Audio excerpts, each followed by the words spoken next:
Okay, bale, ito na siya mga lods. Nirepair na natin yung kanyang power supply. Yan. Pag i-on natin itong switch sa likod, iilaw itong kulay red ng saglit, mga ilang segundo lang. Magbiblink yan, tapos magti-trigger itong relay. Yan. Pag nag-trigger yung relay, ibig sabihin okay na yung ating power supply.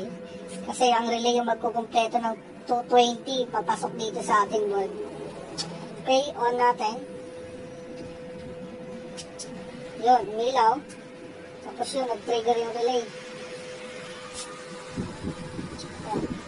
Meron na siyang power. Yan. Isa pa, off natin. Yun, lumitaw siya.